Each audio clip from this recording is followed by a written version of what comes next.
Hello అండి, నమస్తే. నా పేరు Srilakshmi. Bigg Boss Telugu season 9 ఆదివారం ఎపిసోడ్లో 9 మంది సెలబ్రిటీలు, 6 కామనర్స్ అగ్ని పరీక్షను పాస్ అయి వచ్చిన వాళ్ళు మొత్తం 15 మంది హౌస్లోకి వెళ్ళారు. నాగార్జున గారు హౌస్లోకి పంపిస్తూనే ఒక్కొక్క కామనర్కి, ఒక్కొక్క సెలబ్రిటీకి ఏ పనిని అప్పగిస్తారు అన్నది నిర్ణయించుకోమని ఒక బాధ్యతను అప్పచెప్పారు. ఆ విధంగా ఒక్కొక్కరికి ఒక్కొక్క పనిని ఇచ్చారు. కానీ మనీష్ గారికి మాత్రము ఎవరికి పని ఇవ్వమని చెప్పలేదు. ఇక హౌస్లోకి వెళ్ళిన తర్వాత అందరూ ఎవరి సామాను వాళ్ళు సర్దుకోవడంలో బిజీ అయిపోయారు. కొంతమంది ఎమోషనల్ అయ్యారు, కొంతమంది ఎగ్జైటెడ్గా ఉన్నారు. సరే, ఇవన్నీ పక్కన పెట్టేస్తే next day morning Bigg Boss అందరినీ పిలిచి, మీరు ఎవరెవరికైతే ఒక్కొక్క పని ఇచ్చారో ఆ పనిలో వాళ్ళనే కొనసాగిస్తారా, లేక ఎవరినైనా యాడ్ చేస్తారా అనే ఒక అవకాశం ఇచ్చారు. లేదంటే ఆ పనిని పూర్తిగా వేరే వాళ్ళకైనా అప్పచెప్పవచ్చు. మిగిలిన వాళ్ళందరూ ఎవరికైతే ముందు రోజు పని ఇచ్చారో వాళ్ళనే కంటిన్యూ చేస్తాము, ఎందుకంటే వాళ్ళు చాలా బాగా చేస్తున్నారు అని చెప్పారు. కానీ ప్రియా మాత్రము తను కుకింగ్ సంజన గారికి ఇచ్చింది కదా, తను మార్చాలి అనుకుంటున్నాను అని చెప్పేసి సంజన గారి నుంచి కుకింగ్ని తీసుకొని ఆ పనిని భరణి గారికి, తనుజ గారికి అప్పచెప్పింది. బట్టలు ఉతకటము, మడత పెట్టడము అన్న టాస్క్ ఒకరికే ఇవ్వాలి అంటే అది రాముగారికి ఇచ్చారు. కానీ శ్రీజ అతనికి అసైన్ చేసేటప్పుడు మాత్రము బట్టలు ఉతకటము, మడత పెట్టడము, ఇంకా ఐరన్ కూడా చేయాలి అని చెప్పింది. కానీ ఐరన్ కూడా చేయడం అంటే చాలా కష్టమైన విషయం. మరి ఐరనింగ్ కూడా ఎందుకు యాడ్ చేసింది శ్రీజ అన్నది అర్థం అవ్వలేదు. అందరికీ పనులు వచ్చాయి, కానీ ఏ పని కూడా రాకుండా ఉన్నది ఇద్దరు. ఒకరు సంజన, ఇంకొకరు సుమన్ శెట్టిలు. కాకపోతే వీళ్ళందరి మధ్యలో ఒక చిన్న ఆర్గ్యుమెంట్ వచ్చింది. అదేంటంటే కిచెన్ ప్లాట్ఫామ్ ఎవరు క్లీన్ చేయాలి, ఇంకా డైనింగ్ టేబుల్ ఎవరు క్లీన్ చేయాలి. కుకింగ్ వాళ్ళకి పని ఎక్కువైపోతుంది కాబట్టి వాళ్ళకి ఆ పని పెట్టొద్దు అని ప్రియా చెప్పింది. ఫ్లోర్ క్లీనింగ్ వాళ్ళకి కూడా పని ఎక్కువగా ఉంటుంది కాబట్టి వాళ్ళకి ఆ ఎక్స్ట్రా పని ఇవ్వద్దు అని హరీష్ వాదించాడు. ఈ విషయంలోనే కామనర్స్కి వాళ్ళకి క్లారిటీ లేకుండా గొడవ పడ్డారు. ఇక్కడ హరీష్ గారు ఎందుకో అందరిపైన డామినేటింగ్గా తనే చెప్పిందే అందరూ వినాలన్నట్టుగా, వీళ్ళందరికీ ఈయనే పెద్ద మాస్టర్ అన్నట్టుగా ప్రవర్తించాడు. ఎవరు చెప్పేది వినడానికి కూడా ఇష్టపడట్లేదు. ఇదే విషయంలో మనీష్ ఏదో మాట్లాడబోతుంటే, మనీష్ గారు మీరు మాట్లాడకండి, మీకు కనీసము బ్యాడ్జ్ కూడా లేదు కదా, కాబట్టి మీరు మాట్లాడకండి అని చాలా రూడ్గా మాట్లాడాడు. అక్కడ మనీష్ గారు కూడా సీరియస్ అయి ఉంటే కనుక అక్కడే పెద్ద ఆర్గ్యుమెంట్, ఒక చిన్న క్లాష్ జరిగేది. కానీ మధ్యలో భరణి గారు వచ్చేసి ఇద్దరిని ఆపడానికి ప్రయత్నించాడు. కానీ ఇక్కడ హరీష్ గారు అలా మనీష్ గారిని అనడం మాత్రం చాలా తప్పు. ఎందుకంటే ఆయన ఇతరుల నుండి తనకి ఎంత రెస్పెక్ట్ రావాలని కోరుకుంటున్నాడో అతను కూడా ఇతరులకి అంతే రెస్పెక్ట్ ఇవ్వాలి. కానీ అతడు అలా ఫీల్ అవ్వట్లేదు. తనకి తాను ఏదో స్పెషల్ అన్నట్టుగా ఫీల్ అవుతున్నాడు. ఈ విధంగా కామనర్స్లో వాళ్ళకే యూనిటీ లేదు. ఇదే విషయాన్ని సెలబ్రిటీలు కూడా గమనించి వాళ్ళు కామెంట్ చేసుకున్నారు. సో మొత్తానికి వీళ్ళు ఫుడ్ తింటున్న టైంలో బిగ్ బాస్ అనౌన్స్మెంట్ చేశారు. ఏమని అంటే అందరూ బయటికి రావాలి. సో ఫుడ్ తింటున్న వాళ్ళు కూడా వదిలేసి బయటికి రావాల్సి వచ్చింది. అంతేకాదు ఫుడ్ మొత్తము స్టోర్ రూమ్లో పెట్టమని చెప్పారు. పాపం అప్పటికి కొంతమంది ఇంకా తినలేదు. ఇమాన్యుయల్ పాపం అప్పుడే ప్లేట్లో పెట్టుకున్నాడు. అనౌన్స్మెంట్ రాగానే అక్కడే పడేసి బయటికి వెళ్లాల్సి వచ్చింది. అక్కడి నుండి చూడాలి మన హరీష్ గారి పర్ఫార్మెన్స్. బిగ్ బాస్ హౌస్లో బిగ్ బాస్ ఏ ఆదేశం ఇచ్చినా దాన్ని తూచా తప్పకుండా ప్రతి ఒక్కరూ పాటించాలి. ఎందుకంటే బిగ్ బాస్కి తెలుసు ఎవరికి ఎప్పుడు ఏది పంపించాలి, ఎవరికి ఎప్పుడు ఏది ఆపాలి అన్నది. ఆయన చెప్పిన పని చేయటమే వీళ్ళందరి డ్యూటీ. అంతేకాని ఓవర్ సింపతి చూపిస్తూ హరీష్, శ్రీజలు మాత్రము చాలా చాలా పర్ఫార్మెన్స్ ఇవ్వడానికి ట్రై చేశారు. ఒకరి మీద ఒకరు పోటీలు పడుతూ మరి ఇన్ని సీజన్లు చూసొచ్చారు కదా, ఇంత వడబోసి ఉన్నారు కదా, ఇంత ఎక్స్పీరియన్స్డ్ కదా, మరి ఇంత చిన్న లాజిక్ ఎలా మర్చిపోయారు? మేము ఇస్తున్నాము తినండి, దీనికి ఏదైనా అయితే దానికి మేమే బాధ్యత వహిస్తాము అని అంటున్నారు. మన హరీష్ గారు అయితే నేను ఇంట్లోంచి బయటికి వెళ్ళిపోయినా నాకేం ప్రాబ్లం లేదు అని భారీ డైలాగు అప్పుడే కొట్టేశాడు. ఏమిటి హరీష్ గారు ఇంత పర్ఫార్మెన్స్ ఇస్తూ మొత్తం క్రెడిట్ కొట్టేసేలా ఉన్నాడే అనుకుందో ఏమో తెలియదు. శ్రీజ కూడా వచ్చి తినండి తినండి, ఏమైనా పర్వాలేదు, నేను తీసుకుంటాను రెస్పాన్సిబిలిటీ అని అంటుంది. నాకు ఒక విషయం అర్థం కాదు, హరీష్ గారు బిగ్ బాస్ కన్నా కన్నా ఎక్కువనా? బిగ్ బాస్ నైనా ఎదిరిస్తాడా? ఆయన దేవుడినే ఎదిరిస్తాను, ఫుడ్ విషయంలో శత్రువుకైనా అన్నం పెడతాను. ఏంటండి బాబోయ్ ఈ మోరల్స్? నవదీప్ గారి మొహం పైన నీళ్లు కొట్టలేకపోయావు, నేనైతే కొట్టేవాడిని అని చాలా భారీ డైలాగ్ కొట్టాడు కదా హరీష్ గారు. మరి ఇప్పుడెందుకు మోరల్స్ మాట్లాడుతున్నాడు? అక్కడ బిగ్ బాస్ ఏది చెబితే అది చెయ్యాలి. నాకు కరెక్ట్ గా ఇప్పుడే సీజన్ 7లో శివాజీ గారు గుర్తుకు వచ్చారు. ఆయన అంత ఎక్స్పీరియన్స్డ్ పర్సన్ అయి ఉండి కూడా, అందరిలోకి సీనియర్ అయి ఉండి కూడా బిగ్ బాస్ ఏది చెబితే అది విన్నాడు. ఆయన చెప్పింది మనం వినాలిరా అని మిగిలిన కంటెస్టెంట్స్కి కూడా చెప్పేవాడు. అంతేగాని బిగ్ బాస్ని ఎప్పుడూ ఎదిరించలేదు, చాలా గౌరవిస్తూ మాట్లాడేవాడు. కానీ హరీష్ గారు ఇలా మాట్లాడడం మాత్రం నాకు చాలా ఆశ్చర్యాన్ని కలిగించింది. అసలు నువ్వెవరు ఒప్పుకోవడానికి? అక్కడ బిగ్ బాస్ ఏది చెబితే అది చెయ్యాలి. ఆయనకు తెలియదా వాళ్ళకి ఆకలి అవుతుందని? మళ్ళీ ఫ్రూట్స్ తీసుకొని వెళ్ళారు.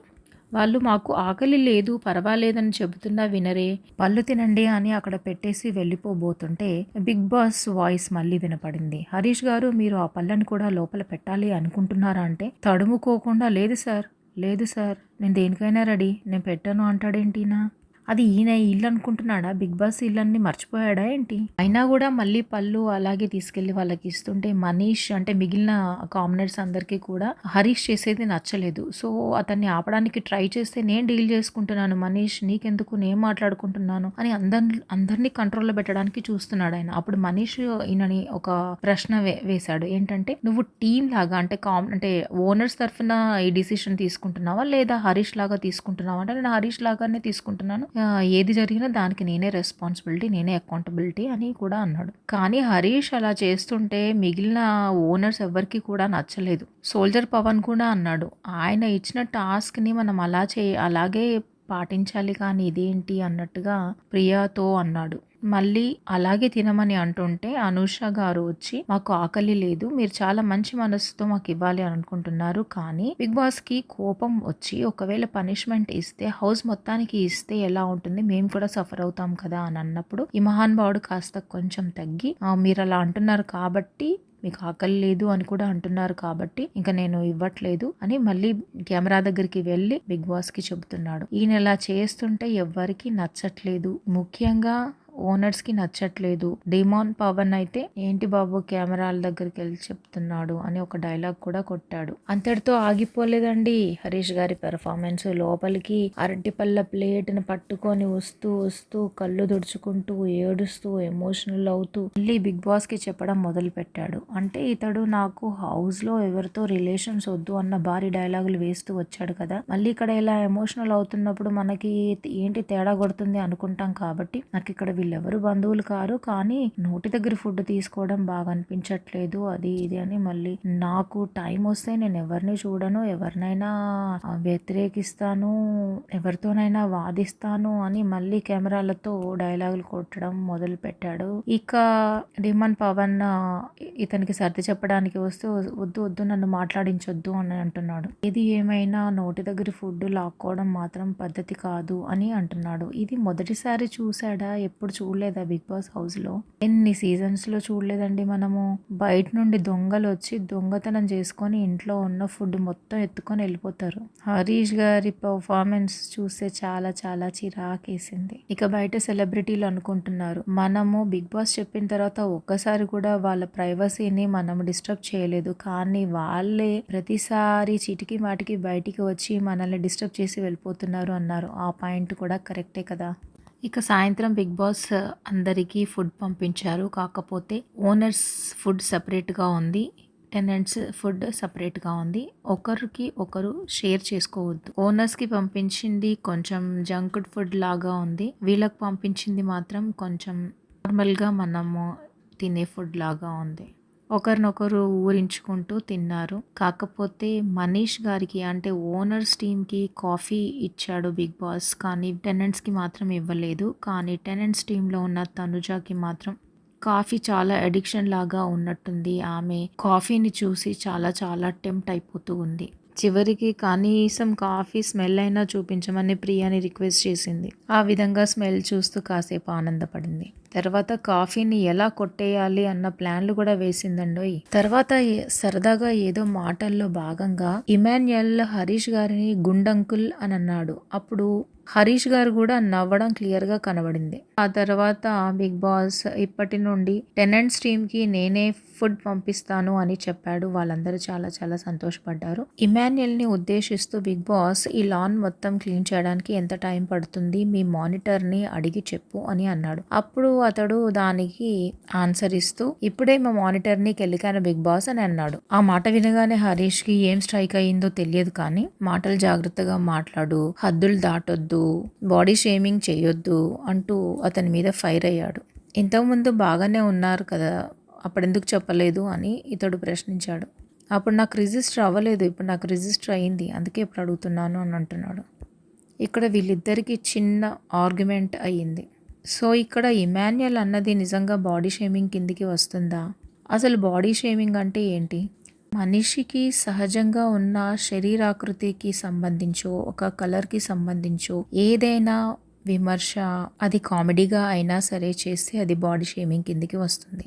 ఉదాహరణకి చాలా నల్లగా ఉన్నారనో, చాలా పొట్టిగా ఉన్నారనో, చాలా సన్నగా ఉన్నారనో, కుంటి వాళ్ళనో, గుడ్డి వాళ్ళనో, బట్టతల వాళ్ళనో ఇలా అనటం బాడీ షేమింగ్ అవుతుంది. ఇప్పుడు అక్కడ హరీష్ గారికి జుట్టు లేదు అని కాదు కదా, జస్ట్ ఆయన గుండు చేయించుకున్నారంతే. నిజానికి ఇదే మాటని హరీష్ని కాకుండా మనీష్ని అని ఉంటే అది బాడీ షేమింగ్ కిందికి వస్తుంది. ఎందుకంటే మనీష్ గారికి ఉన్నది బట్టతల, అందుకే ఆయన పూర్తిగా గుండు చేయించుకున్నారు. నిజానికి ఇమాన్యుయల్ కన్నా కూడా హరీష్ గారికే మంచి జుట్టు ఉంది.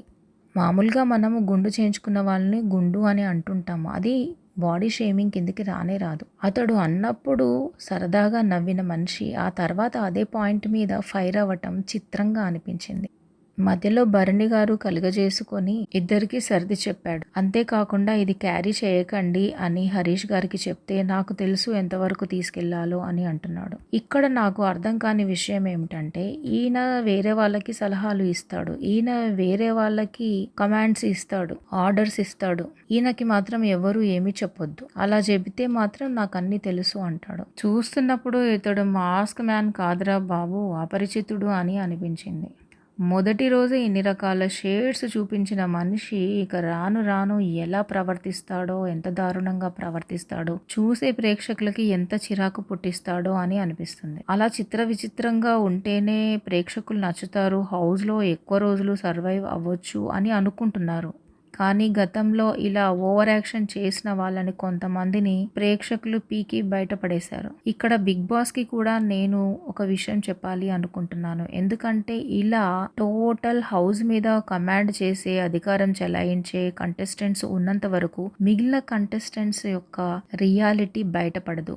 ఇలాంటి వాళ్ళు తొందరగా బయటికి వెళ్తేనే మిగిలిన వాళ్ళ మధ్యలో మనస్పర్ధలు, గొడవలు రావటానికి అవకాశం ఉంటుంది. అవన్నీ కూడా మాకు చూడటానికి అవకాశం ఉంటుంది.